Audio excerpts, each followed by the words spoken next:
Boa noite a todos. Deus abençoe a todos em nome do nosso Senhor e Salvador Jesus Cristo. Vou provocar você agora a escrever amém. Quer ver? Você vai escrever amém, porque você crê que o Senhor te abençoe e te guarde, que o Senhor faça resplandecer a luz do seu rosto sobre ti, tenha misericórdia de ti e te dê a paz. Amém? Essa bênção vai servir para você e para sua família, para toda a sua família, em nome de Jesus. Diga amém, escreva amém.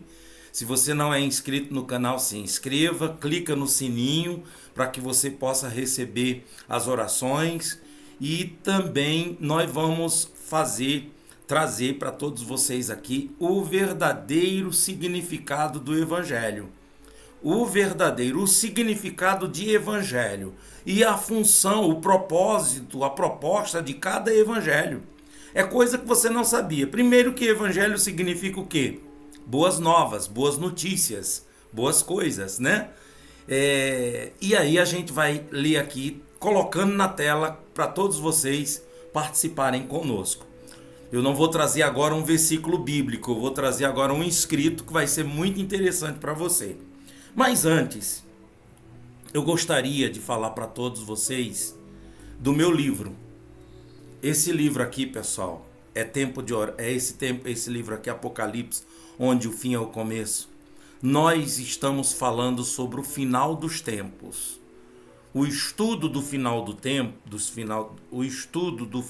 tempos, a linha teológica dela, a ramificação teológica desse estudo chama-se escatologia. Escatologia é o estudo do final dos tempos. E esse livro é um livro escatológico. A gente está falando do Apocalipse. A gente está explicando o Apocalipse, a hermenêutica, a interpretação e trazendo de uma forma assim em 4D, vamos dizer, nas 4 interpretações: a preterista, a idealista, a historicista e a futurista. Então é bom você ter esse entendimento, para você não cair no engano do enganador, tá bom? Eu aconselho você a adquirir esse livro. Estou fazendo essa promoção que quem comprar os 2 livros não vai pagar os correios. Você que entrar em contato comigo, Pastor Lira, eu quero os 2. Então você não vai pagar correio. Então essa é a promoção que a gente está fazendo para todos vocês essa semana, tá bom? Esse livro é Tempo de Oração, é um livro que trata-se de oração, que é o início de tudo, enquanto que o Apocalipse é o fim de tudo, né? É o fim da história humana e o início da história e o início de uma vida eterna, né? Quer dizer, a continuidade, a continuação da vida eterna, porque quando a gente aceita Jesus Cristo como nosso Salvador, se entrega de corpo e alma para Ele e a gente se batiza nas águas, sim, batismo nas águas. Por que o batismo nas águas? Porque o batismo nas águas é o divisor, é quando morre para o mundo e nasce para Cristo. É quando o povo hebreu sai lá do Egito e entra na terra prometida, passando pelas águas do Mar Vermelho. É quando o povo que nasceu no deserto, sai do deserto, passa pelo Rio Jordão, certo? Símbolo do batismo também, símbolo, né? Aponta para o batismo. E o Rio Jordão, esse povo que nasceu no deserto é batizado no Rio Jordão, nas águas que estão sangrando, que está o rio cheio e o povo passa para a terra prometida. A gente vê também a divisão do povo antediluviano e o povo pós-diluviano. O dilúvio, quando lava toda a terra e nasce um novo povo a partir de Noé. É importante você ter esse entendimento do início de tudo e começa com a oração. É esse livro aqui. Para quem conseguir os 2, então uma promoção, não vai pagar correios para chegar até você o livro impresso, tá bom? E quem quiser o livro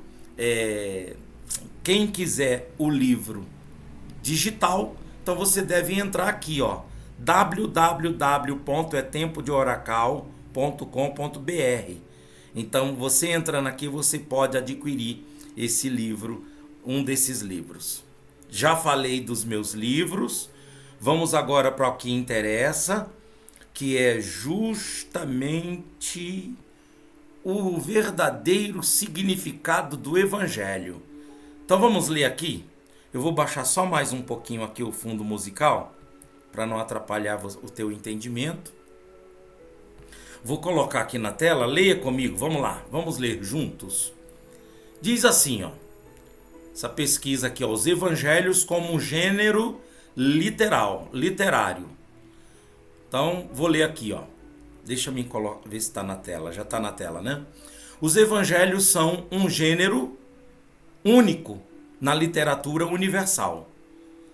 Não são meros relatos, mas também um convite à adesão ao cristianismo.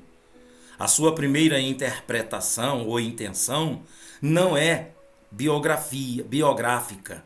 Apresentam Cristo como Messias, Filho de Deus e Salvador da humanidade. Contém coleções de discursos, de parábolas, testemunhos e relatos como a paixão de Cristo e a sua ressurreição. Os evangelhos de Mateus, Marcos, Lucas e João são chamados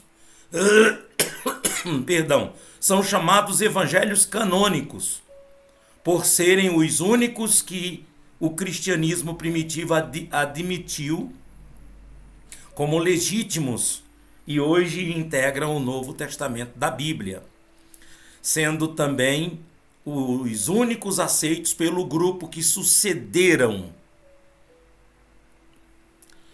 As igrejas cristãs só aceitam esses 4 evangelhos como tendo sido inspirados e fazendo parte do cânon, que é o livro inspirado, né? Cânon, inspiração, vara de medir, né? As igrejas cristãs católica, ortodoxas e protestantes têm na Bíblia, incluindo os evangelhos, a base de sua fé e de sua prática.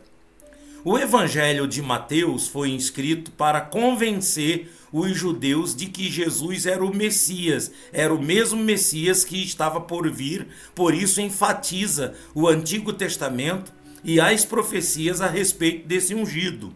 Então olha aqui, o livro de Mateus, você sabe de que a intenção dele, a proposta de Mateus, que foi escrito pelo apóstolo Mateus, que foi convidado pelo Senhor Jesus, quando o Senhor Jesus diz, vem Mateus e me segue, ele largou o seu posto de trabalho, a sua coletoria, largou tudo, esse ministério que ele tinha, ligado a Roma, ligado a esse trabalho público, e ele vem para o Senhor Jesus, ele se converte, ele se entrega, de tal forma que Deus usa ele para ele escrever esse livro, o Evangelho, a história de Cristo, mas trazendo a história de Cristo mais assim, voltado para o judeu, provando para o judeu, procurando provar para o judeu que Jesus era o mesmo, o Messias que estava por vir, profetizado por Moisés, profetizado por Isaías, por Jeremias, por Daniel e por todos os outros profetas, né? Vamos falar do Evangelho de Marcos agora. O Evangelho de Marcos, discípulo de Jesus, de Pedro, né, foi escrito para evangelizar principalmente os romanos. Então veja, Mateus foi para convencer os judeus de que Jesus é o Messias. Já o de Marcos é principalmente para os romanos e relata somente 4 parábolas de Jesus, enfatizando principalmente as ações de Jesus. 4 parábolas de Jesus, enfatizando principalmente as ações de Jesus, as atitudes, os milagres, né? Então você vê de que você depara aqui o Evangelho de Marcos, que Marcos foi discípulo de Pedro, não foi apóstolo. Marcos não foi apóstolo de Jesus, não é um dos apóstolos escolhido por Jesus para ser apóstolo. Não, ele é discípulo, é um menino jovem que é discípulo de Pedro. Ele sempre estava para dar assistência ali a Pedro, sempre caminhando com Pedro, aprendendo com Pedro, e é ele que escreve esse livro, esse Evangelho de Marcos, né? É Marcos que escreve. Foi tão abençoado, tão ungido, tão inspirado, que Deus permite que ele esteja entre os evangelistas dentro da Bíblia, que escreveu o Evangelho de Marcos, que está ligado ao cânon, aos livros inspirados. Né? Que legal. E foi levado a fazer isso para evangelizar os romanos, principalmente os romanos. É claro que o evangelho não é para o Evangelho de Marcos não é para evangelizar somente os romanos, mas principalmente os romanos naquela época. Tá bom? O Evangelho de Lucas, que também não foi apóstolo, né? O Evangelho de Lucas foi escrito para os gentios, não para judeus. Claro que os judeus também podem se converter, pode ler, pode aprender, mas a intenção, a proposta foi principalmente aos judeus, enfatizando aos gentios, perdão, enfatizando a misericórdia de Deus através da salvação por Jesus Cristo, principalmente para os pobres e humildes de coração, tá bom? Então aqui Lucas foi discípulo de Paulo, né? Lucas, ele escreve esse evangelho como discípulo de Paulo e Deus usou ele para poder escrever tudo isso aí voltado para os gentios. Quem são os gentios? Aqueles que não são judeus. Uma coisa é judeu, outra coisa é gentio. Quando Deus olha para a terra, ele vê dois povos. Quais são os povos que Deus vê? O povo judeu e o povo gentio. Só que tem esse povo gentio que se converteu a Jesus Cristo, então ele se torna tão herdeiro o quanto os judeus. Herdeiro da misericórdia, da bênção, da salvação. Que bonito isso, né? Que bom saber disso, não é verdade? O último dos evangelhos de João foi escrito para doutrinar os convertidos, seja judeu, seja gentio, seja romano. Então aqui já é para doutrinar, a intenção é mais doutrinar os convertidos. Não cita nenhuma parábola, né? Não cita nenhuma das parábolas de Jesus, afinal as parábolas já eram conhecidas no meio cristão, através dos relatos contidos nos outros evangelhos. Porém, combate com firmeza as principais ou as primeiras heresias surgidas no princípio do cristianismo, como, por exemplo, o gnosticismo, que negava a verdadeira encarnação do Filho de Deus, e outras seitas que também negava a ressurreição, e outras seitas semelhantes que também negavam a divindade de Jesus Cristo. Isso é muito importante, nós estudantes da Bíblia, nós sabermos destas coisas, sabia, pessoal? Sabe por quê? Porque quando a gente não sabe, a gente tem uma visão, sabe, meio embaçada, cheia de questionamento. Mas quando a gente sabe destas coisas, aí a gente começa a ter uma visão mais clara.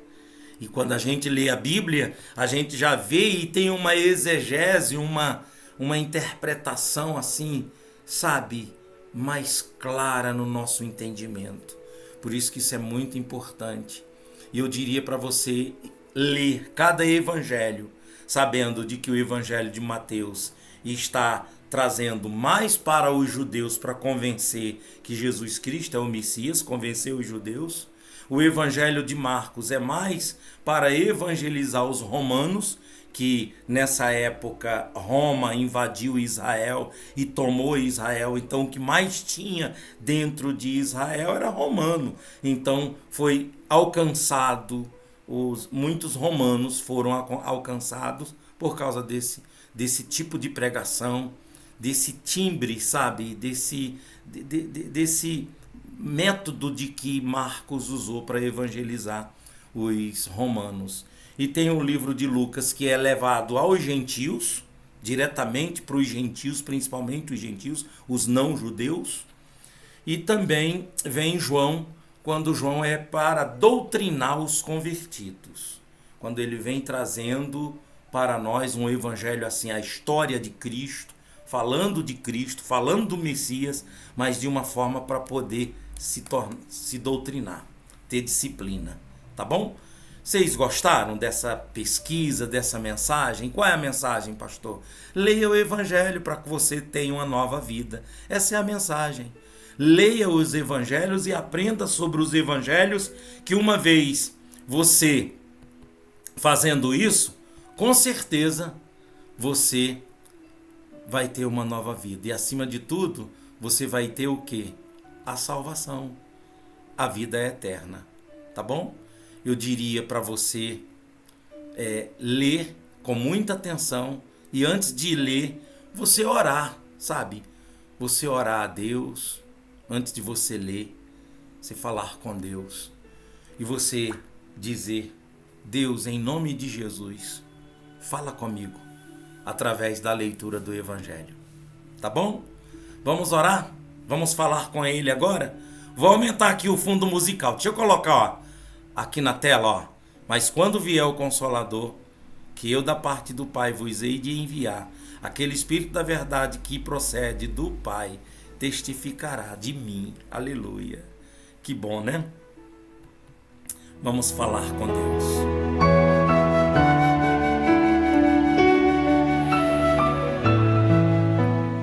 Nosso Deus e nosso Pai, em o nome do Teu Filho Jesus Cristo, obrigado por essa revelação, obrigado por esse ensinamento, obrigado pelo Senhor me guiar e me dirigir a buscar esse entendimento e ter esse entendimento. Obrigado, meu Pai, por essas pessoas que o Senhor tem enviado e tem trazido aqui para dentro desse canal, porque ninguém vem a Jesus se não for enviado por Deus. E aqui a gente está falando de Jesus, do Evangelho. A gente não está aqui perdendo tempo e falando besteira, levando o povo a ficar confuso. Não, a gente está aqui, Pai, trazendo o Evangelho limpo, puro, sem mácula, sem mancha, sem doutrina humana, sem costumes, sem hábitos humanos, mas cada um viver sua fé, viver sua vida, ter a liberdade de ser feliz, de expressar, de crer. Ô Pai, obrigado por tudo isso que o Senhor tem me dado, que o Senhor não me deu na minha juventude, quando eu comecei, mas o Senhor está me dando na minha velhice, envelhecendo e tendo mais ainda esse entendimento e crescendo nesse entendimento. Eu sou muito feliz, Pai, por essas revelações, porque eu sei que é o Senhor que tem revelado para mim e tem me usado para que outras pessoas também recebam esse entendimento, essas revelações. Pai, essas pessoas que estão orando aqui comigo, que estão aqui seguindo o Senhor junto comigo, eu quero pedir para o Senhor, Pai, que o Senhor, em nome de Jesus, abençoe, Pai. Abençoe meu coração, minha alma, minha fé, minha caminhada, minha jornada. E junto comigo eu coloco todas essas pessoas aqui que disseram amém, que vão dizer amém. Todas essas pessoas aqui que estão crendo, independente de religião, de denominação, mas estão aqui por causa da Tua palavra. Não estão aqui por causa de pastor, de bispo, de diácono, de eclésias. Eles estão aqui por causa do Senhor. O Senhor que é o protagonista desse canal, dessa história. O Senhor que é o principal. O Senhor que é a pedra angular. O Senhor que é o principal pedra dessa construção da nossa vida, da nossa fé. É o Senhor, Pai. E eu recebo a Ti como Salvador, como Messias, como Deus, fazendo parte da divindade, como Deus. Eu não estou recebendo o Senhor como profeta, eu não estou recebendo o Senhor como um servo usado, eu estou recebendo o Senhor como o próprio Deus, que se fez carne, que era verbo e se fez carne, e hoje está aqui no nosso meio. Um dia esteve pessoalmente, na época quando veio aqui e escolheu os apóstolos e escolheu os discípulos e fundou a igreja, começou a igreja que é única. A igreja do Senhor não é dividida em denominações. A igreja do Senhor é única. A igreja do Senhor é formada por denominações, mas é única e exclusiva. Ninguém está preso a uma denominação, ninguém está preso a uma religião. O Senhor trouxe liberdade para ninguém ficar preso a esses sacerdotes que ficam colocando peso sobre o povo, que ficam impondo que tem que fazer isso, que tem que fazer aquilo. Mas eu sei que cada um vai prestar contas contigo. Cada fariseu, cada escriba, cada líder de igreja, fundador, chefe de obreiro, chefe de grupo, de evangelismo, de jovem, disso, daquilo, que fica impondo, que fica abusando, o abuso de autoridade eclesiástica. Eu sei que vão prestar contas. Como também eu vou prestar contas. E é por isso que eu estou aqui pedindo a tua misericórdia, Pai. Todos vão prestar contas. Eu peço a tua misericórdia, não me deixe cair, não me deixe sair, não me deixe me perder. Me perder na fé, me perder na salvação. Não me deixe, Pai. Por favor, tenha misericórdia de mim. Tenha misericórdia de todas essas pessoas que estão comigo. E me dê tua bênção. Diga isso, diga. Você que está comigo nesse momento, diga, me dê tua bênção, a sua misericórdia, é a sua presença, é o seu espírito, é o entendimento, é o conhecimento, é a sabedoria, é o temor do Senhor. Diga, me dê isso. Receba agora o Espírito do Senhor sobre a sua vida. Receba o Espírito do Senhor sobre a sua casa, sua família. Se você está participando de noite, então uma noite feliz, abençoado. Se é de dia, um dia feliz e muito abençoado. Aleluia. Ah, Espírito Santo, que maravilha estar aqui contigo. Agora vamos entregar nossa família na mão de Deus. Nossa casa. Entregue agora teu marido, tua esposa, tua família. Entrega agora toda a tua casa. Pai, eu entrego nas tuas mãos minha esposa. Dê saúde para ela, dê sabedoria para ela, me ajudar nesse ministério. Dê para ela, meu Deus, a bênção do Senhor, para ela ser uma mulher virtuosa, sábia, para que nós juntos possamos ajudar muitas pessoas, ó Pai. Pai, abençoe nossos filhos para que os nossos filhos venham a ser uma extensão, meu Deus, dessa bênção, levando para os seus filhos, dos seus filhos para os seus filhos. E assim, se der tempo, se o Senhor não vier antes, meu Deus, essa bênção que está sobre nós alcance até mesmo os nossos netos e bisnetos. Pai, nas tuas mãos eu entrego minha esposa, meus filhos, meus netos, minha mãe, minhas irmãs, meus irmãos. Eu entrego nas tuas mãos meus parentes, tios, tias, todos meus parentes, que é sangue do meu sangue. E os meus irmãos em Cristo, meus amigos, meus irmãos que estão aqui comigo dentro desse canal, Pai. Que a paz do Senhor, a alegria do Senhor, a bênção do Senhor os alcance. Meus amigos, meus irmãos em Cristo, receba a bênção de Deus na sua vida agora, em nome de Jesus. Amém. Amém. Glória a Deus. Ai, respira a vida, tenha paz, tenha vida. Tá bom? Sejam abençoados. Escreve aí. Amém. Se você não escreveu no início, você vai escrever aqui no fim agora. Só que além do amém, você vai escrever um amém com umas considerações assim de agradecimento, considerando o Senhor, Jesus. As considerações finais aqui dos seus escritos, você escrevendo. Escreve frase, escreve. Escreve aqui na live, escreve diretamente nos comentários que vai ficar aí. Os seus comentários vai ficar aí até a vinda de Jesus, até o final do YouTube. Que eu louvo a Deus por essa plataforma que a gente está pregando o Evangelho. Por enquanto não estou ganhando nada. Tem lá uns dólarzinhos para receber, mas só passa a receber depois de $100. Não chega, parece que nunca chega a $100. Mas aí se inscreva no canal, quem não é inscrito, clica no sininho para receber as novas orações. E assim a gente vai ampliar mais ainda. Quero fazer os meus agradecimentos, meus amigos, ao Dinei e aos meus amigos que têm me orientado, me ensinado como fazer um programa melhor. E nós estamos aqui à disposição. Deus abençoe todos. Fiquem com Deus. Tchau.